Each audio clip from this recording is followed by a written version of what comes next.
El día de hoy vamos a iniciar una temática netamente clínica e importante que es la terapia pulpar de piezas primarias. Entonces, esta temática va a estar enfocada en los siguientes aspectos. Vamos a ver patología pulpar y luego, a su vez, vamos a ir asociando esa patología pulpar junto con la terapia de piezas primarias. Para hablar de la enfermedad pulpar, nosotros vamos a indicar de que existen dos etiologías específicas que causen enfermedad pulpar en sus diversos grados de afectación. La primera es caries de la infancia temprana severa, ¿no? Entonces, que es de rápidamente afectar lo que es el complejo dentino pulpar. Didácticamente, se enseña en la universidad a la dentina como un tejido y a la pulpa como otro tejido. Inclusive siempre hay unidades separadas, ¿no? En histología, en pato, en todo siempre se habla de la dentina aparte y de la pulpa aparte. Sin embargo, ambos tejidos son de origen mesenquimático, tienen el mismo origen de la papila dentaria y son una sola unidad. Es un complejo dentino pulpar. Entonces, las piezas dentarias de leche tienen una gran particularidad, que es que sus esmaltes son muy delgados, muy aprismáticos. La dentina es un tejido muy orgánico y también de un grosor delgado, lo que hace que las lesiones cariosas que se instauran a temprana edad pues afecten rápidamente a la pulpa, donde como configuración interna los dientes de leche tienen cámaras grandotas. Entonces, las lesiones que son proximales, lesiones de IGDAS 4, IGDAS 5, que están en dentina medio profunda, siempre van a causar una enfermedad pulpar. Entonces, caries de la infancia temprana severa es la principal causa de enfermedad pulpar. Pero otra causa que daña el tejido pulpar son los traumatismos dentoalveolares. Un golpe en una pieza dentaria que cause una fractura complicada o no complicada. Fractura complicada se denomina cuando tenemos una lesión que no expone al tejido pulpar por el trauma. Y fractura complicada cuando ya inclusive existe exposición pulpar.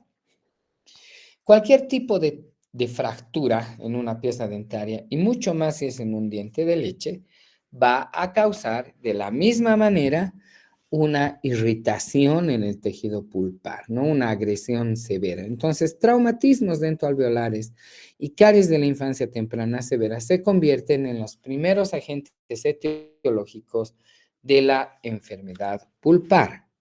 Pero a la hora de hacer un procedimiento endodóntico, sus compañeros que ya han pasado el primer rote y los que están iniciando este segundo rote, se están dando cuenta de que el procedimiento en sí no es igualito a la realización de un procedimiento endodóntico de pieza permanente. No es para nada igual. Hay muchas consideraciones distintas. Entonces, la endodoncia, que es definida como la rama de la odontología que estudia a la pulpa, su enfermedad y sus tratamientos, viene a ser distinta para piezas primarias que para piezas permanentes. ¿Y por qué? Por cuatro aspectos ahora fundamentales. Primero, la endodoncia es distinta porque un factor fundamental que te determina si tú vas a realizar, por ejemplo, una instrumentación de los canales radiculares o solamente trabajar en la cámara es la conducta del paciente. Pacientes que no son colaboradores, pacientes que son pequeñitos en edad, que no tienen la capacidad de aguantar un clamp, que no tienen la capacidad de un aislado absoluto y que requieren de un tratamiento pulpar, ya se modifica la técnica endodóntica y ahí está la técnica endodóntica no instrumentada por conducta. Otro factor que determina qué técnica endodóntica yo voy a realizar es cómo está el soporte radicular, cómo están los conductos de mi pieza primaria. Los dientes de leche sufren rizálisis, una reabsorción fisiológica de la raíz, porque tiene que haber la erupción del definitivo y haber el recambio de la pieza primaria. Entonces, estos conductos sufren, y de la misma manera que toda la raíz, reabsorción. Entonces, si una pieza ya está con una reabsorción asincrónica, por ejemplo, una raíz mesial más reabsorbida que una distal en un molar inferior, no podemos estar pensando en meter limas, porque voy a tener raíces en niveles distintos y puedo llegar a perforar inclusive las raíces. Entonces, es otro condicionante el ver cuánta porción radicular tengo para realizar el tratamiento. Otra de las causas para que se modifique la técnica y sea totalmente distinta de piezas primarias y permanentes es la propia técnica y el empleo de las sustancias. En una pieza permanente siempre vamos a utilizar para rellenar los conductos trabajados un material que no sea reabsorbible y que selle completamente el foramen apical, el canal radicular. Usamos conos de gutapercha, usamos pastas selladoras, utilizamos pastas siliconadas, utilizamos diversos tipos de pastas para sellar completamente el canal radicular en una permanente. En cambio, en una pieza primaria no podemos por técnica utilizar materiales que no sean reabsorbibles. Al contrario, tenemos que utilizar pastas que acompañen el proceso de reabsorción radicular normal, que se vaya reabsorbiendo tanto la raíz como la pasta. Entonces la técnica ya viene a ser distinta en ese aspecto de obturación de conductos. Entonces las técnicas van siendo distintas. Y un condicionante que en la época de pandemia, en las primeras olas, hacía que la técnica sea netamente no instrumentada, era el COVID-19.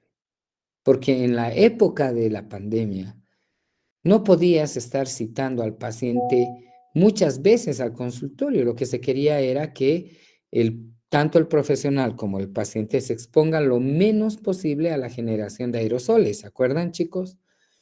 O sea, en época de pandemia ha sido terrible porque han parado clínicas, hemos parado la atención odontológica a los pacientes, no se utilizaba como otra vez estamos usando normalmente los sistemas rotatorios de alta, baja velocidad, la generación de aerosoles es de alto riesgo. Entonces, el COVID-19 también ha hecho una gran influencia para que la endodoncia de dientes de leche sean distintos. Entonces, en ese sentido, a la hora de iniciar nuestro diagnóstico, a la hora de elegir inclusive la técnica a emplear de endodoncia, vamos a empezar con nuestro examen clínico. ¿Se me escucha? ¿Se ve la pantalla?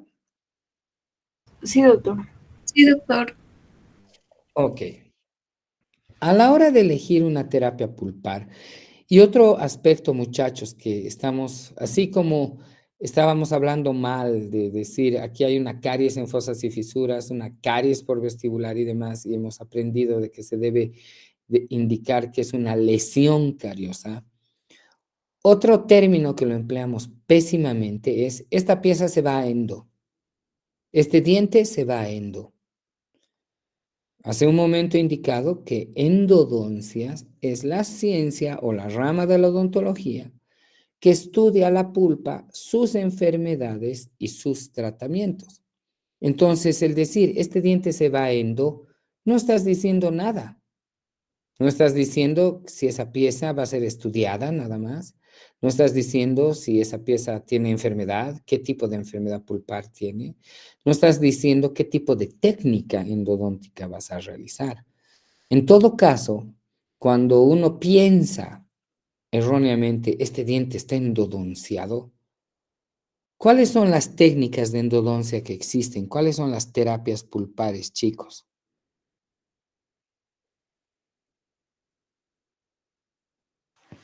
¿Qué terapias pulpares existen?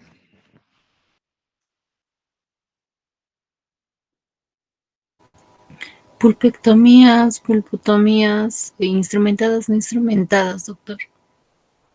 ¿Qué más? Muy bien, va desde la pulpotomía, las pulpectomías, que son las biopulpectomías, las necropulpectomías tipo 1, las necropulpectomías tipo 2. A su vez, estas pueden ser instrumentadas o no instrumentadas. Pero antes de la pulpotomía, ¿qué otras terapias pulpares también realizamos? Doctor, ¿se podría decir las protecciones pulpares directas y las Claro que revascularizaciones? sí. Los recubrimientos pulpares, recubrimiento pulpar indirecto, recubrimiento pulpar directo, pulpotomías, pulpectomías, en piezas permanentes jóvenes estarán las apexogénesis, las apexificaciones, las revascularizaciones. Toda esa es la gama de tratamientos pulpares. Entonces se dan cuenta, este diente se va a endo. ¿A cuál? ¿Se va a un recubrimiento indirecto? ¿Se va a un recubrimiento directo? ¿Se va a una pexificación? ¿A qué terapia va? Entonces, para hablar de las técnicas endodónticas, primero, para el diagnóstico pulpar, tenemos que engranar. Es como hacer un checklist y decir, a ver, ¿qué diagnóstico, qué enfermedad pulpar está cursando esta pieza? Y el primer paso es el examen clínico. Una vez que hemos recabado en la anamnesis la historia de la enfermedad actual, en caso de una odontalgia, por ejemplo, lo primero que nosotros tenemos que indagar, y no es ser chinchosos en la clínica, pero a veces sus historias clínicas en la primera hoja, motivo de consulta, le duele una muela. Historia de la enfermedad actual. La historia de la enfermedad actual es el relato cronológico del motivo de consulta. Y frente a una odontalgia, que ese es el término del dolor de muelas, uno lo primerito que debería pensar, ¿cuál es el agente etiológico causal del dolor? Y lo hemos dicho hace rato, o es caries o es trauma. Un diente duele por esas dos causas. Entonces yo debería preguntar al paciente, señora, usted está trayendo cuyo motivo de consulta es un dolor de muelas. Ok. Historia de la enfermedad actual. Madre indica que el niño cursa un cuadro de odontalgia en el sector póstero inferior derecho. Estoy empezando a emplear terminología y estoy redactando y haciendo una análisis muy sucinta sobre el motivo de consulta. Ok, entonces escribiré odontalgia del sector póstero inferior derecho. Y señora, esa muelita que le duele, ¿está picada? ¿No está picada? ¿Ese diente se ha golpeado? ¿Qué ha sucedido? Entonces estoy partiendo de la causa, ¿no? ¿Sabe qué, doctor? Sí, esa muela presenta una caries, una olla, está bien picada. Entonces, chicos, si un molar ya está con un IGDA 5, está con un IGDA 6, ¿qué piensan de la pulpa? ¿Cómo estará?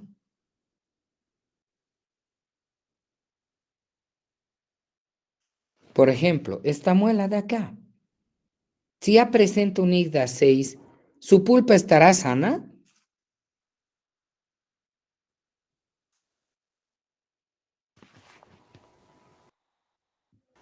No, doctor. No, porque ya es una lesión de mucho tiempo. Es una lesión que está bastante tiempo en boca. Es una lesión que ya ha destruido mucho tejido. No puedo pensar en que mi diagnóstico pulpar va a ser pulpa sana. No, me está diciendo una historia. Esta lesión es amplia. Esta lesión ha destruido cúspides, ha destruido cresta marginal. Esta lesión es activa, tiene detritus alimenticios, es profunda, es blanda, tiene tejido necrótico, tiene tejido con mal olor. No puedo pensar que estas piezas estén con una pulpa sana. Otra cosa es un IGDAS 3, otra cosa es un IGDAS todavía 4, pero un IGDAS 5, un IGDAS 6 no puede darse un diagnóstico de pulpa sana.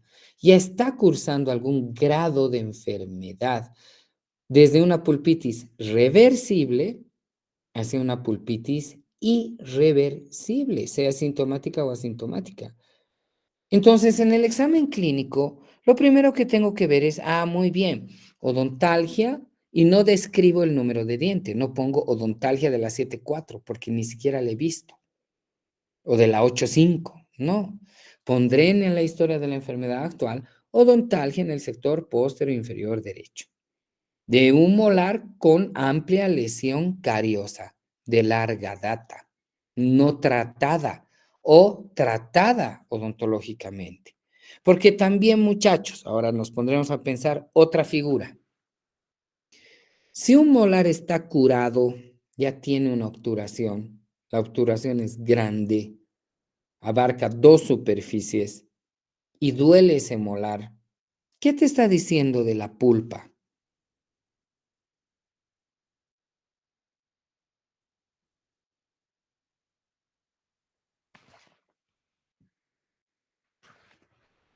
Edgar.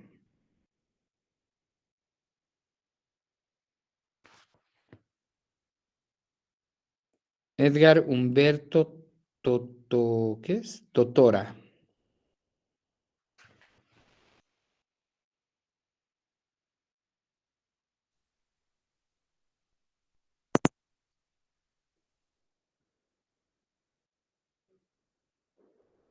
Eric Mendoza.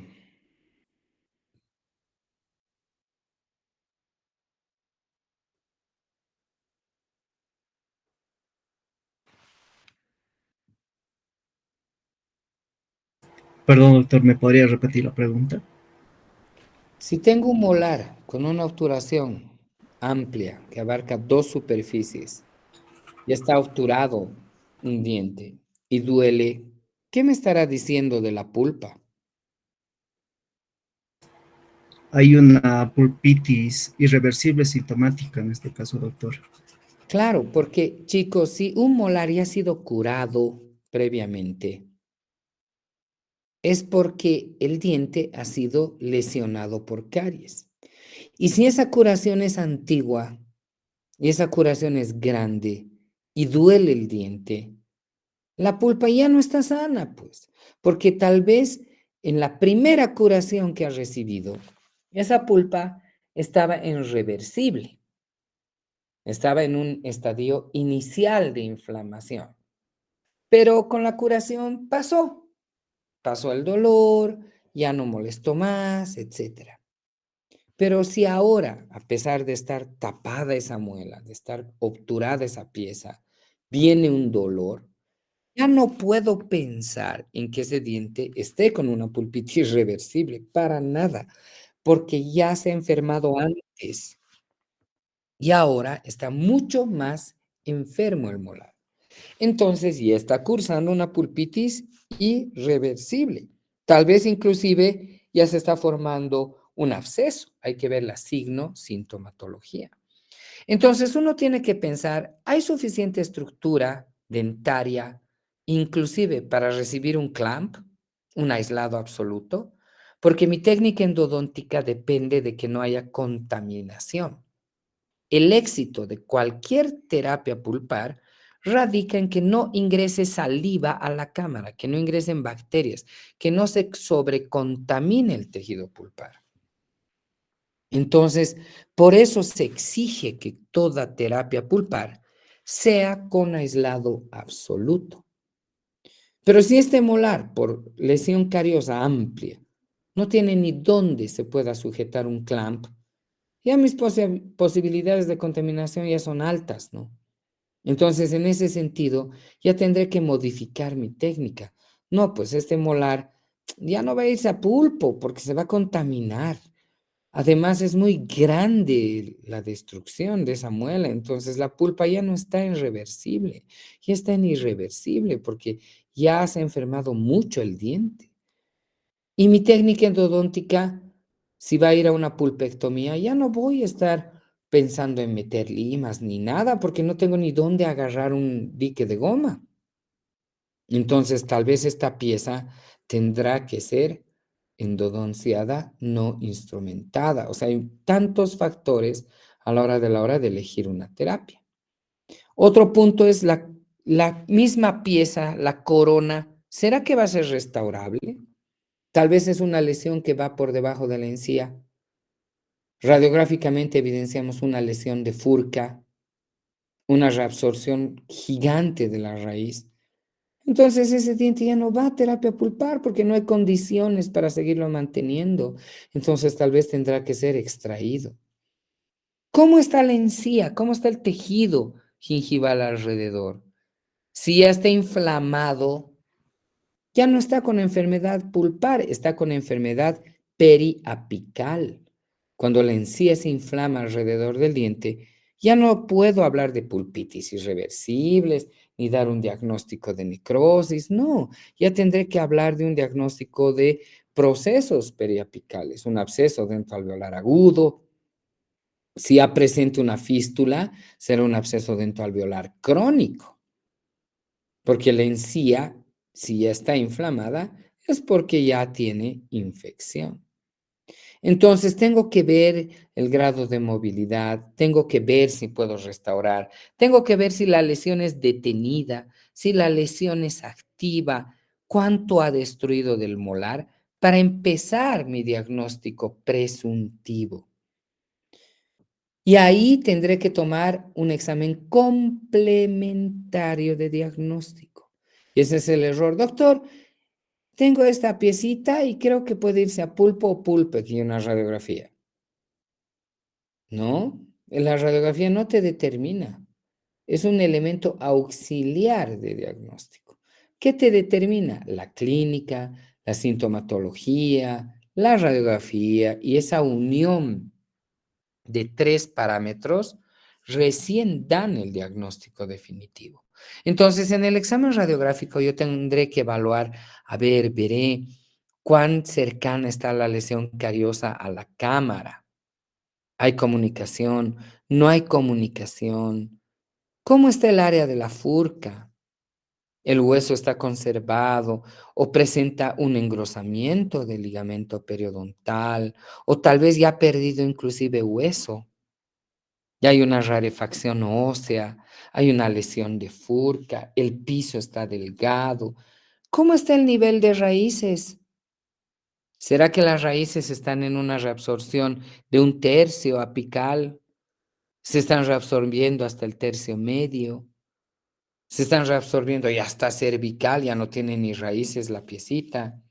¿O tiene una rizólisis asincrónica, una raíz más reabsorbida que la otra?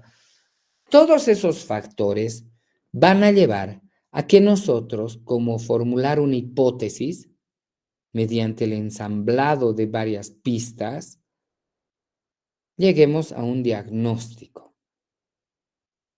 ¿Y conocen quién es este señor? ¿Alguien conoce quién es este calvito de la foto?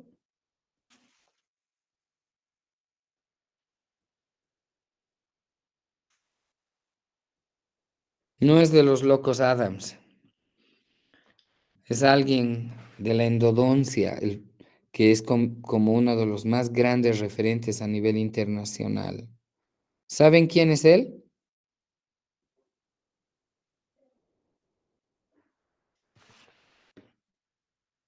Él es Stephen Cohen.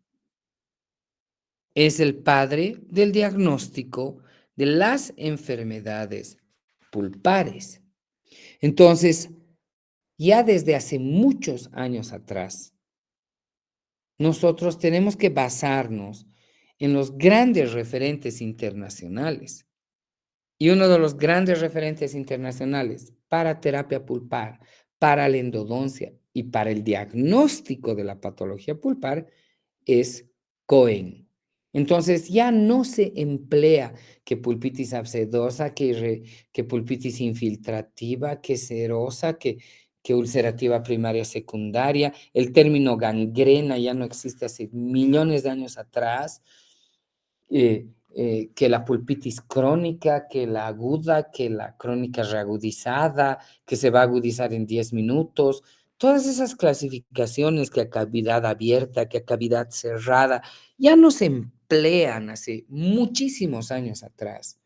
Hoy en día La clasificación de las enfermedades pulpares a nivel internacional es la clasificación americana en su 11ª edición de Cohen. Y esa es la que ustedes tienen que hablar. Esa es la que no es solo para niños, es para adultos, porque está hablando de la enfermedad pulpar en general. Y esta clasificación, esta 11ª clasificación de las enfermedades pulpares, va relacionado inclusive al tema histológico del complejo dentino pulpar.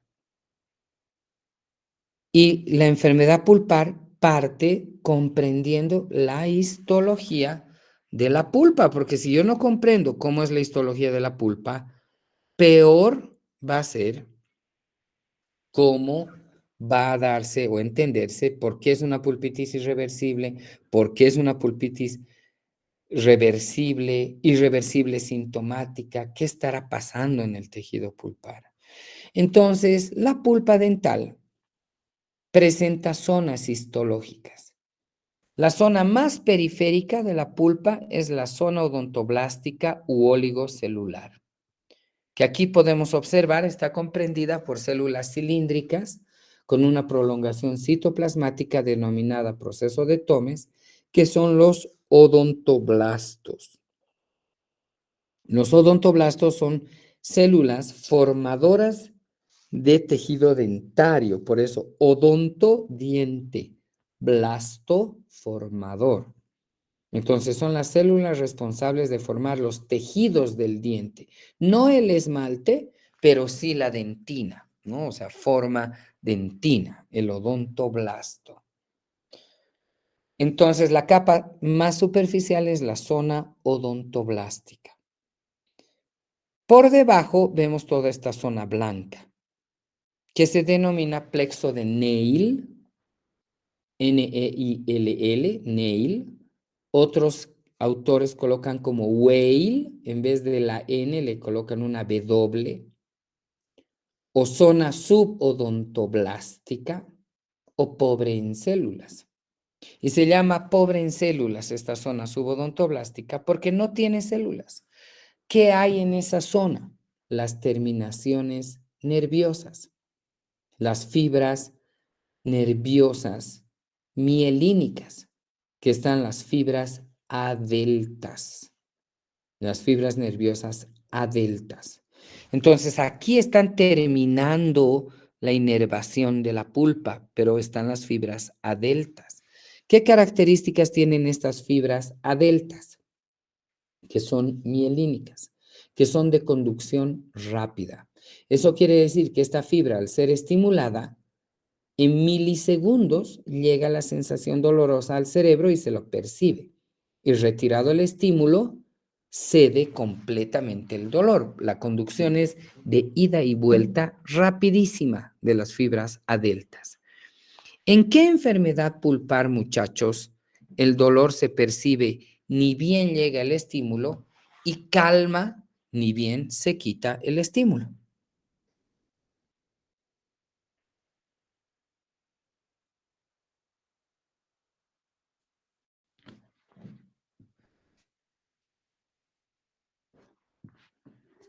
La pulpitis reversible, doctor.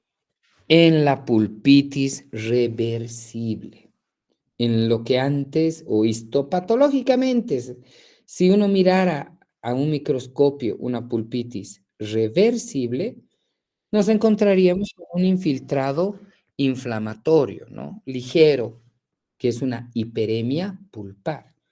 Entonces, por eso se llama reversible, porque solamente la inflamación es ligera y está establecida en estas dos capas, en las capas más superficiales de la pulpa, en la zona odontoblástica y en la zona subodontoblastica. Y como aquí están las fibras adeltas, le llega frío, le llega calor, le llega un dulce y ese ratito duele, pero se pasa ese mismo momento retirado el estímulo. Esa es la signo-sintomatología de una pulpitis reversible. Dolor provocado a estímulos, a cambios térmicos, frío o calor o dulce, de corta duración de intensidad leve, no es que se va a volver loco el paciente con ese dolor, y que retirado el estímulo viene periodo de acalmia. Esa es la sintomatología de una pulpitis reversible. Y es reversible porque se ha producido una inflamación en las capas más superficiales de la pulpa. Por debajo de la zona subodontoblastica tenemos esta gran zona con gran cantidad de células. Tengo ahí células plasmáticas, tengo polimorfonucleares, tengo células plasmáticas, tengo macrófagos, tengo fibroblastos, tengo las células madre, las células totipotenciales, mesenquimáticas indiferenciadas, puedo tener linfocitos, puedo tener neutrófilos. Por eso se llama zona rica en células. Y de acuerdo al grado de inflamación o infección que se esté produciendo en la pulpa, van a ver si hay gran inflamación, linfocitos. Si ya está viendo abscesos, está viendo gases, está viendo bacterias, gran cantidad de macrófagos, porque los macrófagos son la primera línea de defensa del organismo. Son como los soldados que van, detectan algo y se lo comen, como Pac-Man. Entonces, los macrófagos son la primera línea de defensa del organismo. Si aquí hay pus, si aquí hay bacterias, si aquí ya la infección es severa, voy a encontrarme en la zona rica en células gran cantidad de macrófagos, neutrófilos, linfocitos, células blancas, leucocitos, etc. Entonces, esta zona va aumentando, por así decir, la cantidad de células de defensa según el grado de inflamación o infección que se esté dando. Y por la parte más interna de la pulpa, que se llama la zona central de la pulpa, están los capilares, está la irrigación de la pulpa, está el sistema linfático, están las vénulas del diente y están las fibras C. Las fibras C nerviosas son amielínicas, quiere decir que no tienen cubierta de mielina. Estas fibras amielínicas C son de alto umbral doloroso y de una respuesta lenta. ¿Qué quiere decir? Que si llega algo frío, ese ratito se siente el frío, ha sido la fibra delta. Pero sigue doliendo, está estimulada la fibra C. Si toma algo caliente, ese ratito siente el calor, duele por la fibra A delta. Pero sigue doliendo, está comprometida la fibra C. Si duele de la nada, espontáneamente, es porque está todo el tejido pulpar inflamado en todas sus zonas y comprimen a la fibra C y causa el dolor que dura y duele. Entonces, los dolores nocturnos, irradiados, difusos, espontáneos, de intensidad severa, de larga duración, ¿qué tipo de pulpitis será? Pulpitis irreversible, doctor. Pulpitis irreversible. Por eso se llama irreversible, porque ya están comprometidas todas las zonas de la pulpa. Está la parte periférica, la zona subodontoblastica. La zona rica en células es un campo de batalla, entre gases, entre bacterias, entre tejido necrótico, entre abscesos, microabscesos dentro de la pulpa, entre todas las células de defensa y de paso el dolor pues es un protopático intenso y demás porque ya está involucrada la fibra C. ¿Vamos bien, muchachos? Sí, doctor. Ok. Entonces ahí están las dos fibras. Fibras mielínicas adeltas, que son de conducción rápida, están en el plexo de Raskol o zona subodontoblastica, en esa pobre en células, y están relacionadas a dolores provocados a estímulos, frío, calor, pero de corta duración, y retirado el estímulo, viene acalmia. Luego están las fibras amielínicas C, que son de alto umbral doloroso, están relacionadas a gran daño del tejido pulpar, dolor sordo o mal localizado, cuando ya hay lesión severa, cuando hay mucha inflamación, van a estar comprometidas las fibras C.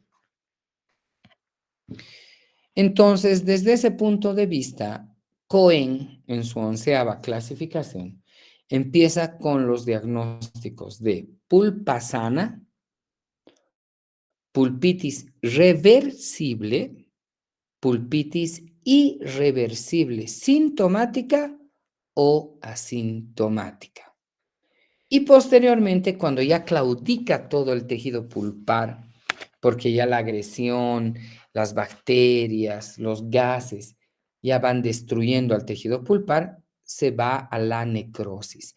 Entonces, las enfermedades pulpares para Cohen son, partimos de pulpa sana, pulpitis reversible, pulpitis irreversible, sintomática, asintomática y necrosis pulpar. Para que cuando esto ya causa más daño, ya se ha necrosado, sea parcial o total el tejido pulpar, eso no importa, pero ya es una necrosis. Va a pasar todos esos gases, esa infección al periápice, ya se den las enfermedades periapicales, los procesos periapicales. Y ahí va a estar el absceso dentoalveolar agudo y el absceso dentoalveolar crónico. Entonces, las técnicas endodónticas dependen del diagnóstico. Estas técnicas endodónticas, hay técnicas vitales cuando la pulpa está viva. Cuando nosotros queremos que esta pulpa con ligera inflamación se sane, recupere, se regenere. Entonces, ¿qué técnicas serán vitales, que preservan la vitalidad del diente, que estimulan a su regeneración, chicos?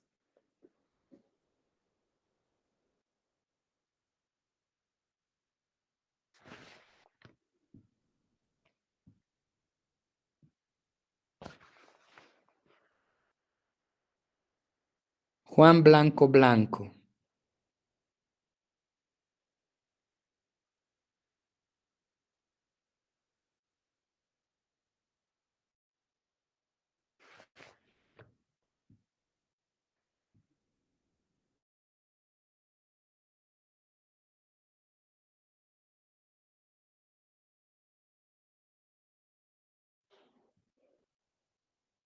Michelle Arroyo.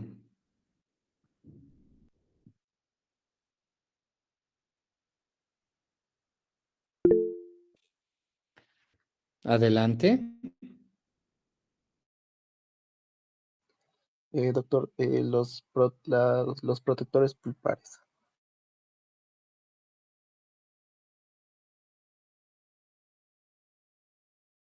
Porque los protectores son los materiales, pero las técnicas son los recubrimientos o protecciones pulpares. Claro que sí.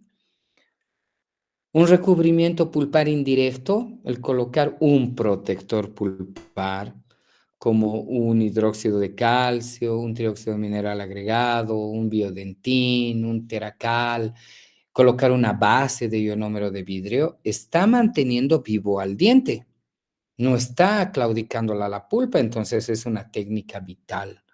Una protección pulpar directa, producto de una comunicación accidental, no por caries, sino que accidentalmente uno ha comunicado la cámara por remoción del tejido cariado, amante de la alta velocidad y con las redondas gigantes, PAN, una comunicación accidental, colocamos un material que promueva la remineralización, como un hidróxido de calcio, un MTA, un biodentín, un teracal. Queremos que siga vivo el diente, entonces también el recubrimiento directo es considerada como una técnica vital. Y también la pulpotomía, porque la pulpotomía es la extirpación de la pulpa cameral. ¿no? Es así, el término de pulpotomía es extirpación de la pulpa cameral, manteniendo la pulpa radicular viva, sana y sin daño. Entonces sigo manteniéndolo al diente vital, tal vez ya no en la cámara, pero sí en los conductos. Entonces las técnicas vitales son recubrimiento pulpar indirecto, directo y pulpotomía. Y técnicas desvitalizadoras son las técnicas que van a quitarle el tejido pulpar al diente, que van a hacer que el diente ya no tenga vitalidad. Y ahí están las pulpectomías, sea biopulpectomía, sea necropulpectomía tipo 1 o 2. Ahí es claudicar al tejido pulpar para que el diente ya no esté vivo. Y las técnicas modificadas son, por ejemplo, las técnicas endodónticas no instrumentadas. Son modificadas porque no estoy metiendo limas y estoy modificando lo que es una técnica de pulpectomía de otra manera, mediante el uso de pastas triantibióticas. Entonces, esa es considerada una técnica modificada. Entonces, de acuerdo a estas, la pulpitis reversible es una inflamación a nivel del plexo subodontoblástico, eso ya lo hemos definido, cuya estimulación dolorosa es a las fibras adeltas. Antes, bueno, histológicamente es una hiperemia pulpar, una ligera inflamación en la primera y segunda capa del tejido pulpar. Sabemos que por Cohen ya es denominada reversible.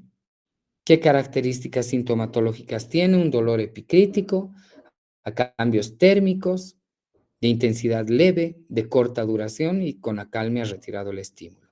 Entonces, ¿cuál es el tratamiento para las pulpitis reversibles? Son los recubrimientos pulpares directo e indirecto y la pulpotomía. O sea que la pulpotomía tiene un solo diagnóstico para ser realizada y es la pulpitis reversible.